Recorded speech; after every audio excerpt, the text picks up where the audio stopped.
The protection response map. We're going to look today at why your nervous system reacts this way. Over the last several videos, we've explored many different types of reactions that people have during emotional conflict. Some people become defensive, others shut down, some disconnect emotionally, and others try to keep everyone happy. And when these reactions happen, they can feel confusing, sometimes even embarrassing. But when you understand what's happening underneath them, something surprising occurs. They start making sense. What I eventually realized is that these reactions aren't random. Most of us have predictable directions that we move towards when emotional pressure rises. I know I do. And so this is what I call the protection response map. When the nervous system believes something important is at risk, then protection begins organizing itself in familiar ways: fight, flight, freeze, or fawn. And this doesn't happen because we're broken or something's wrong with us. It happens because the nervous system is trying to keep us feeling safer. So let's talk about fight. Fight often looks like defensiveness or criticism or blame or control, maybe even anger.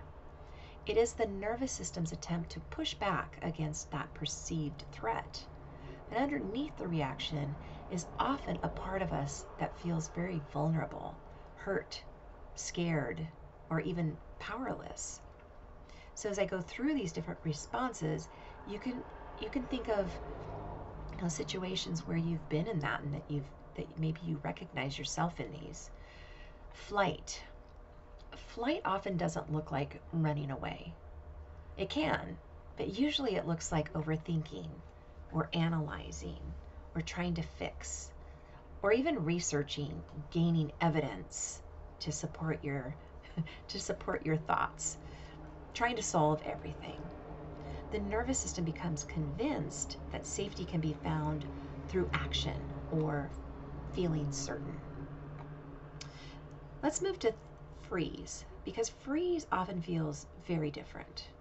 What happens is your words disappear. Your mind starts to go blank. Everything slows down.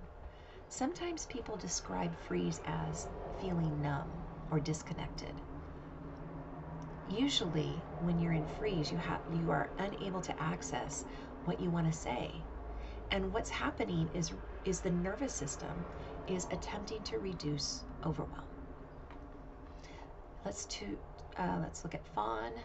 So fawn often looks like people pleasing, over accommodating, caretaking. Actually, you're abandoning your own needs to maintain a connection. So the nervous system learns that safety comes through keeping others comfortable, even when it means losing access to yourself. So I'm just going to keep this map up so you can continue to look at it. And this is where something important begins to happen. Because look at the curiosity loop here. Because once people see these patterns together, they often realize something, and that is that many of the reactions they've spent years judging weren't personality flaws. They were protection responses. They were nervous system states. And that realization can create a tremendous amount of relief. I know it did for me. So most people don't use all 4 responses equally. Usually 1 or 2 become more familiar. One person becomes defensive, another overthinks, another shuts down, and another immediately starts taking care of everyone else. These patterns themselves are not the problem. The problem is that most of us don't recognize them until they've completely taken over and consumed us. We only realize what happens afterward, after the argument, after the spiral, after the shutdown, after the people pleasing. So once we understand our patterns, something becomes possible. We're able to begin noticing them sooner. we begin recognizing the moment protection takes over. And that creates choice.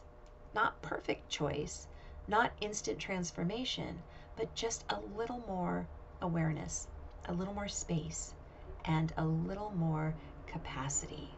And over time, those small moments begin to change. They change everything. Because the goal isn't to eliminate protection or even the responses. The goal is to remain connected to yourself while protection is happening. In the next video, we are going to look more closely at how triggers actually unfold, because emotional reactions rarely happen all at once. They tend to move through a sequence that happens very quickly, often before we're even aware of it. So if today's teaching resonated with you, I've created a free training called Why You Lose Access to Yourself in Relationships.